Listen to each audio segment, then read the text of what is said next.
새벽 예배를 하나님께 드리도록 하겠습니다. 우리 다 같이 사도성경으로 우리의 신앙을 고백드립니다. 전능하사 천지를 만드신 하나님 아버지를 내가 믿사오며 그 외아들 우리 주 예수 그리스도를 믿사오니 이는 성령으로 잉태하사 동정녀 마리아에게 나시고 본디오 빌라도에게 고난을 받았사 십자가에 못 박혀 죽으시고 장사한 지 사흘 만에 죽은 자 가운데서 다시 살아나시며 하늘에 오르사 전능하신 하나님 우편에 앉아 계시다가 저리로서 산자와 죽은 자를 심판하러 오시리라. 성령을 믿사오며 거룩한 공회와 성도와 서로 교통하는 것과 죄를 사하여 주시는 것과 몸이 다시 사는 것과 영원히 사는 것을 믿사옵나이다. 아멘. 찬송가 263장. 이 세상 험하고 나 비록 약하나 늘 기도 힘쓰면 큰 권능 없겠네. 함께 찬양 드리시겠습니다.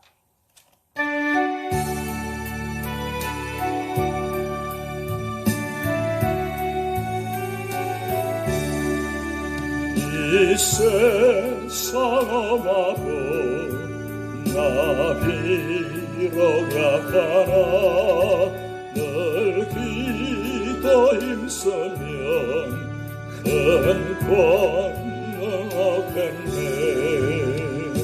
주의 은혜로 대속받았어. 비와 같이 붉은 죄 눈같이겠네. 주님의 권능은 한없이 크니 돌 같은 내 마음 건너겨 주소서. 주의 은혜로 대속받아서 비와 같이 붉은 죄 눈같이겠네. 내 맘이 약하여 늘 넘어지오니 주 예수 힘주사 굳세게 하소서. 주의 은혜로 대속받았어. 비와 같이 붉은 죄 눈같이겠네. 제사함 받은 새 사람 되어서 저 앞에 서는 날 늘 찬송하겠네. 주의 은혜로 대속받았어. 비와 같이 붉은 죄 눈같이겠네. 주의 은혜로 대속받았어. 비와 같이 붉은 죄 눈같이겠네.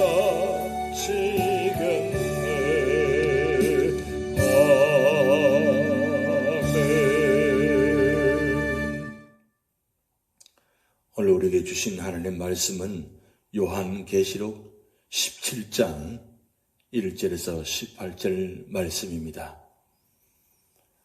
또 7 대접을 가진 7 천사 중 하나가 와서 내게 말하여 이르되 이리로 오라. 많은 물 위에 앉은 큰 음녀가 받을 심판을 내게 보이리라.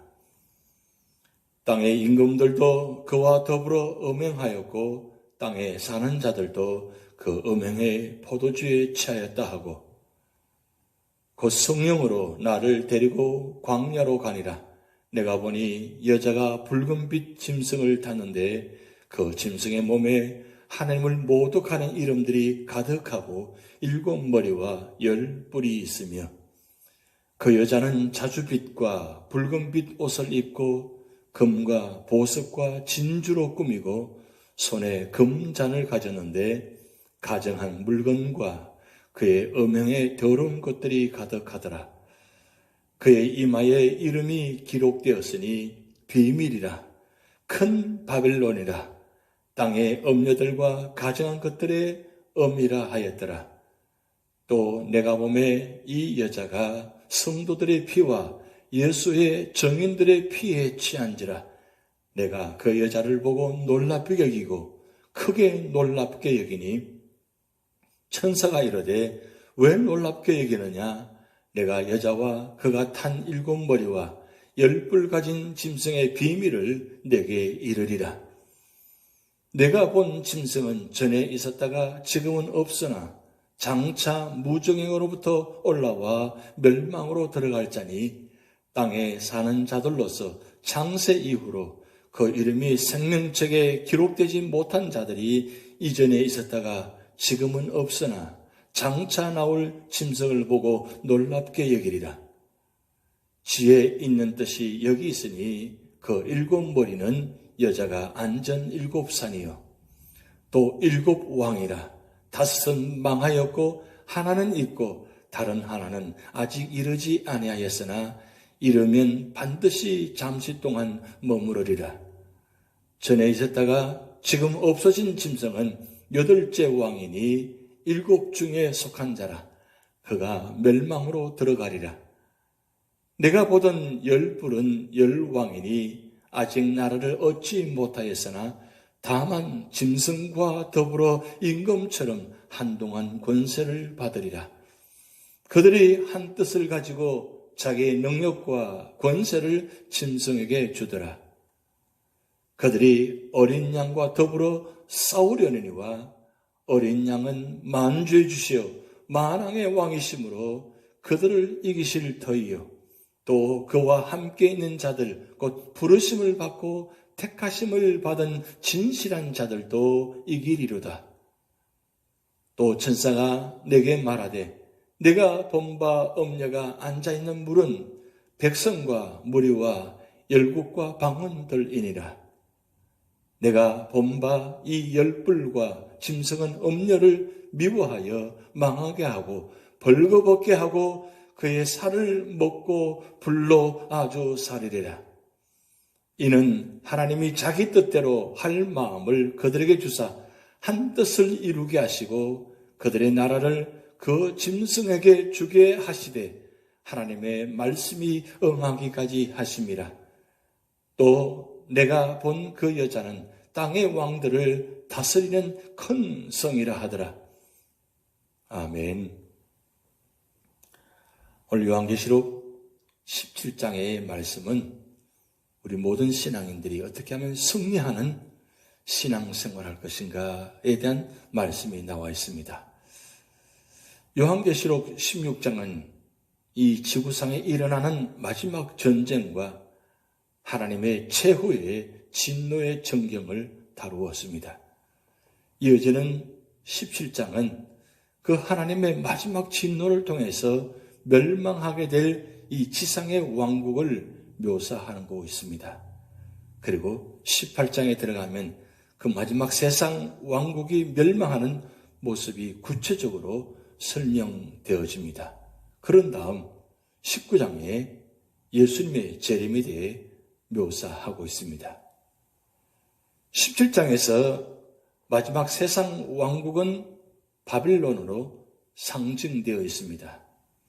저 고대의 유명한 바빌론 제국 이후에 이 지구상에서는 수많은 왕국들이 일어나고 사라지고 하면서 흥망성쇠의 역사를 되풀이해 왔습니다. 시대와 역사를 통해서 각 문명의 이름은 달랐어도 그것은 모두가 다 여러 가지 모습의 바벨론 제국이었을 뿐입니다. 그런데 본문인 요한계시록 17장에서는 역사 속에서도 새롭게 부상하기도 하고 침몰하기도 한 세상 왕국 중에서 마지막 왕국에 대해서 묘사하고 있습니다. 한마디로 마지막 바벨론의 이야기라고 할 수가 있습니다.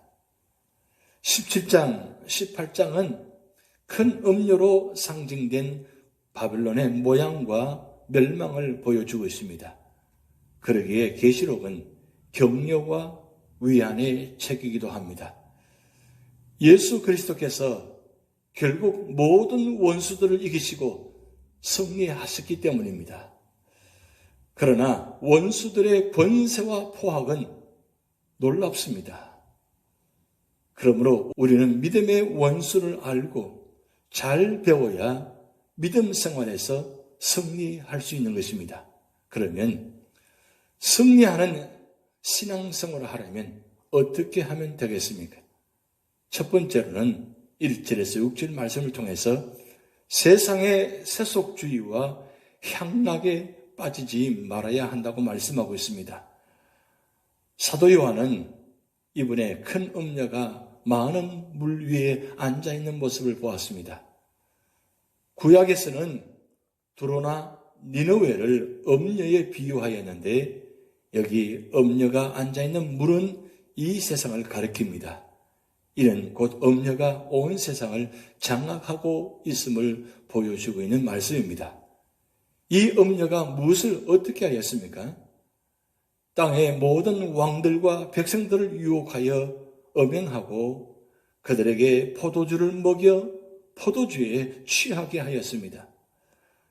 사도 요한이 또 성령의 감동으로 광야로 끌려가서 보니 음녀가 붉은 빛 짐승을 타고 있고 짐승의 이름을 갖고 있었습니다.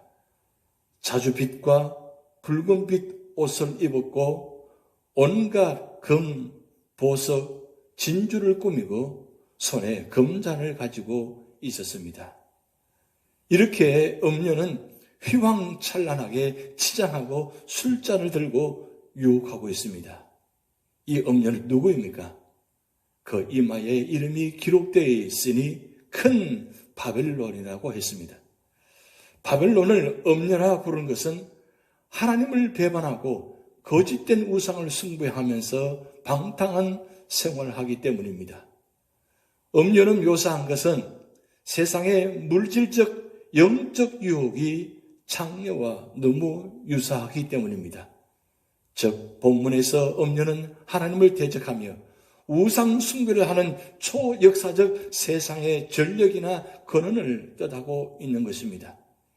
이 음녀는 성도들을 죽이고 피에 취해 있습니다. 즉 방탕한 생활과 대패와 세속주의로 성도들을 넘어지게 하고 있다는 말씀입니다. 성도들과 사람들을 유혹하고 꿰어내고 시험하여 하나님께로부터 멀어지게 하고 있다는 말씀입니다. 이미 많은 지도자와 사람들이 향락주의와 세속주의에 취해 있는 것입니다. 그러므로 주의해서 살지 않으면 이 세상을 장악하고 있는 음녀의 미혹을 받게 되는 것입니다. 지금 온 세상은 세속주의와 퇴폐에 만연되어 있습니다. 권세욕, 부의 축적, 사치, 술의 향락 등을 주의하시기 바랍니다. 우리 삶의 자리에 이런 퇴폐적인 문화가 만연해 있기 때문에 자칫 잘못하면 거기에 넘어갈 수밖에 없다는 사실입니다. 두 번째로는 7절에서 18절 말씀을 통해서 세상의 문화보다 그리스도만 믿고 따라야 한다고 말씀하고 있습니다. 세상의 모든 권세는 짐승과 연관되어 유지되고 있습니다. 요한이 음녀를 보고 기이 여기자 천사가 그 이유를 묻고 그 음녀와 그 여자가 탄 짐승의 7머리와 10뿔의 비밀을 내가 본 짐승은 전에 있었다가 지금은 없으나 장차 무적행으로부터 올라오는 자라고 했습니다. 전에 없었다가 지금은 없는 듯 하나 다시 나타날 정체라고 말씀하고 있습니다. 이것은 역사상의 죄생할 적기독 국가를 말하고 있는 것입니다. 그런데 이 짐승의 이름은 여러 가지로 묘사되고 있습니다. 7머리, 7산, 7왕. 이 이름들은 같은 적그리스도의 정체를 다른 이름으로 표현한 것뿐입니다. 그런데 일곱 머리는 여자가 안절 일곱 산이요 일곱 왕이라 하였습니다. 열불은 열 왕을 가리킨다고 말씀하고 있습니다. 그 중에 다섯은 망하였고 하나는 남아 있으며 앞으로 올 나라는 알 수 없다고 하였습니다. 그러나 그 나라가 오면 잘 되는 것 같으나 잠시 유지될 것이며 그리스도의 재림 직전에 나타나서 교회를 괴롭힐 것입니다. 일곱째 왕인 적 그리스도의 세력이 로마 멸망 이후부터 그리스도의 재림 직전까지 활동하는 것입니다. 또 일곱째 짐승의 활동 기간은 일시적이나 그 지배력은 전 세계적이라고 말씀하고 있습니다. 일곱째 짐승은 여러 왕들과 세력을 규합하여 모든 영역, 즉 예술이나 교육, 상업이나 스포츠나 음악, 정권이나 권력 등을 지배하는 것입니다. 그래서 세상은 그 문화권에 굴복하여 허영의 길을 걸을 것입니다. 또 이렇게 저들은 성도들을 대항하며 그리스도를 대적합니다. 그러나 저들은 어린 양 예수 그리스도에 의해서 멸망을 당할 것입니다. 어린 양이 그의 입에서 나오는 검을 가지고 저들을 진멸한다고 말씀하고 있습니다. 천하에 만왕의 왕이신 그리스도를 당할 자가 어디 있겠습니까? 없습니다. 그리고 음료는 이제 짐승에 의하여 멸망을 당하는 것입니다. 그들의 계획조차 하나님의 섭리 안에 있는 것입니다. 이 음료의 활동은 하나님의 주권 하에서 천국 운동의 이용물이 될 뿐 결국은 망하게 될 것입니다. 많은 우상과 더 많은 미신들과 더 많은 가짜 종교들이 첨단 과학의 이 시대에 유행하고 있습니다. 이 세상은 단순히 세속화되어 가고 있는 것이 아니라 종교화하고 있다는 사실을 간과해서는 안 될 것입니다. 우상 종교화 혹은 사단 종교화하고 있는 것입니다. 사단의 종교화의 대표적인 예가 바로 뉴 에이지 운동인 것입니다. 지금은 그 운동의 영향력에 미치지 않는 분야가 없을 정도로 대단하게 지금 퍼져 있는 것입니다. 그 뉴 에이지 운동을 고발하는 책 가운데 더글라스 그루톨이라는 사람이 쓴 뉴 에이지의 정체라는 것이 있는데 이 책에 보면 이 운동의 5가지 구체적 목표가 나와 있습니다. 겉으로 보기에 그들의 주장은 선한 것 같지만 배후의 참 동기는 결코 그렇지 않습니다. 첫째는 그들은 자연보호 운동을 합니다.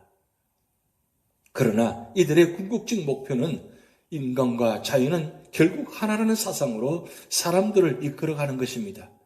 다시 고대처럼 자연을 숭배하게 하는 것입니다. 두 번째는 그들은 남녀의 성차별을 폐지하자는 운동을 합니다. 남녀 평등을 주장하는데 누가 반대하겠습니까? 그러나 그들은 단순히 남녀의 평등만을 주장하지 않습니다. 그들의 궁극적인 목표는 모계사회 운동, 여성 신격화 운동인 것입니다. 세 번째로는 그들은 도덕적인 선과 악의 차별을 폐지하자고 주장합니다. 그들 말대로 절대적인 선도 없고 또 절대적인 악도 없다면 무슨 일이든지 다 할 수가 있는 것입니다. 오늘날의 젊은이들은 자기들도 모르게 이런 개념에 휩쓸려 들어가고 있습니다. 결국 이들은 새로운 도덕운동, 즉 도덕이 없는 무도덕운동을 하게 되는 것입니다. 네 번째는 그들은 특정한 종교를 향한 지원은 폐지되어야 하며 하나의 종교를 이루어야 한다고 주장합니다. 결국 종교적인 혼합주의를 통해서 기독교를 반대하자는 것입니다. 다섯 번째는 그들은 정치에 적극적으로 개입해서 정치적인 자유주의를 지원하는 것입니다. 그 궁극적인 목표는 하나의 세계 정부 운동을 하는 것입니다. 사단에 의해 지배되는 하나의 세상을 만들기 위해서 이들은 정치, 종교, 사회 각 분야로 파고 들어갑니다. 오늘날 우리는 소위 다원주의 사회 속에 살고 있습니다. 뉴에이지 운동하는 사람들은 이 다원적 사회 속에서 특정 종교만을 주장하는 싸움이 일어나니까 모든 종교가 하나가 될 필요가 있다고 주장하고 있습니다. 하나의 세상을 만들고자 하는 목표가 종교의 영역에 적용된 경우인 것입니다. 하나의 종교를 만들기 위해서는 예수님을 통해서만 구원받을 수 있다는 기독교의 진리가 무너져야 하는 것입니다. 결국 기독교의 유일성을 부정하는 것이 그들의 참 동기인 것입니다. 이 음녀의 권세와 미혹에 빠져 향락, 유혹, 매혹, 사치에 젖어 살던 자들이 자기들의 어리석음을 깨달을 때가 올 것입니다. 그러나 그때는 이미 늦었다는 사실입니다. 후회해도 소용이 없다는 말씀입니다. 그러므로 우리는 세상의 자랑거리에 미혹되어 세상 것들을 따르지 말고 예수님을 따라 살아야 하는 것입니다. 믿음으로 영원한 왕이신 그리스도 믿고 따라야 하는 것입니다.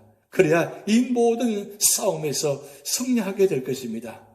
오늘 우리 삶의 자리에 이런 엄청난 죄악된 모습들이 우리 주변에 퍼져 있습니다. 종교 다원주의, 뉴에이지 운동, 이런 미신적인 엄청난 사탄과 마귀의 문화들이 우리의 삶의 자리를 무너지게 하고 있습니다. 우리가 깨어 근신하지 않고 올바로 정신을 차리지 않으면 어느 사이에 우리 속에 들어와서 우리를 무너지게 하고 있는 것입니다. 이 마지막 때에 하나님 전신갑주를 입고 말씀 안에서 살아가면서 말씀으로 무장하고 말씀의 능력으로 살아갈 때 결국 마지막까지 승리할 수 있다는 것입니다. 예수님께서도 시험 당하셨을 때 말씀으로 물리치고 말씀으로 승리하셨습니다. 오늘도 말씀 안에서 승리하시는 여러분 되시기를 주님의 이름으로 축복드립니다. 기도하시겠습니다. 하나님 아버지, 이 마지막 때에 사탄의 문화가, 사탄의 권세가 우리를 무너지게 하고 또한 멸망의 길로 걸어가게 만든 사실들을 보고 있습니다. 하나님, 요한계시록 17장을 통해서 주시는 말씀 다시 한번 기억하게 하시고 우리는 말씀에 있어서 말씀 안에서 살면서 말씀의 능력으로 이 세상을 물리치시도록 하나님 역사하여 주시옵소서. 오늘도 성령 충만, 말씀 충만, 은혜 충만한 삶의 자리가 되어서 모든 삶 속에서 주님과 동행하는 믿음의 삶이 되도록 인도하시고 어떤 환난과 역경과 고통과 질병의 아픔이 다가온다 할지라도 하나님, 우리는 반드시 말씀 위에 승리하시도록 하나님 붙잡아 주시고 인도하여 주시옵소서. 무엇보다도 우리는 하나님의 자녀로서 선택받은 자로서 우리는 마지막까지 승리자로서 살아가게 하시고 언제나 우리 삶의 자리마다 찬양과 말씀과 기도로 승리하시도록 하나님 축복하여 주시옵소서. 오늘의 한 달의 삶을 주님께 맡겨오며 예수님의 이름으로 축복하며 기도하옵나이다. 아멘. 다 같이 주기도문 하시겠습니다. 하늘에 계신 우리 아버지여, 이름이 거룩히 여김을 받으시오며 나라의 임하옵시며 뜻이 하늘에서 이룬 것 같이 땅에서도 이루어지이다. 오늘날 우리에게 일용할 양식을 주옵시고 우리가 우리에게 죄전자를 사하여 준 것 같이 우리 죄를 사하여 주옵시고 우리를 시험에 들게 하지 마옵시고 다만 악에서 구하옵소서. 대개 나라와 권세와 영광이 아버지께 영원히 이사옵나이다. 아멘.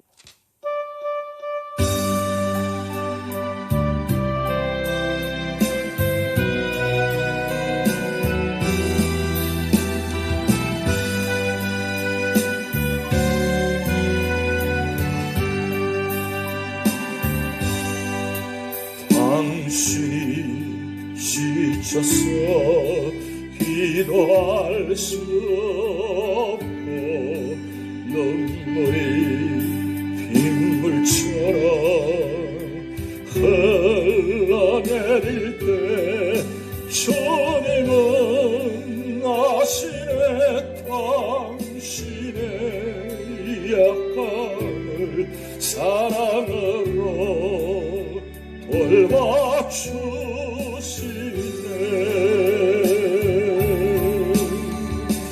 누군가 널 위하여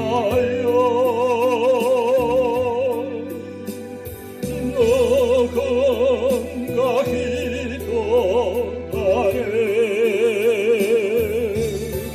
내가 외로워서 마음이 무너질 때 누군가 널 위해 기도하네.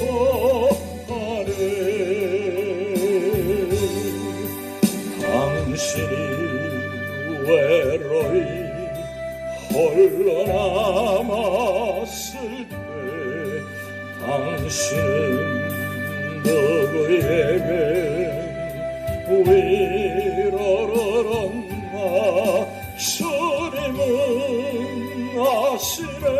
당신의 마음을 그대 홀로 잊지 못함을. 조용히 그대 위해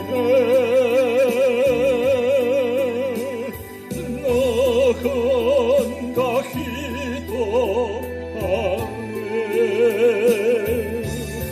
내가 외로워서 마음이 무너질 때 누군가 널 위해 기도하네.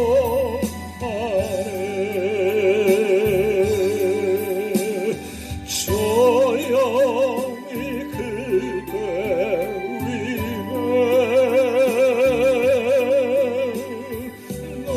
누군가 기도하네.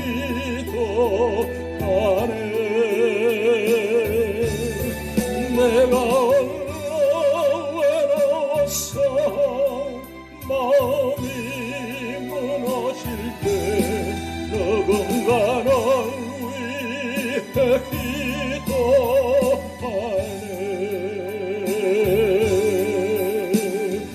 조용히 그대 위해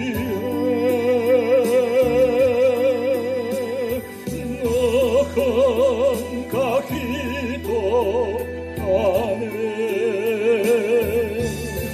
내가 외로워서 마음이 무너질 때 누군가 널 위해 기도하네.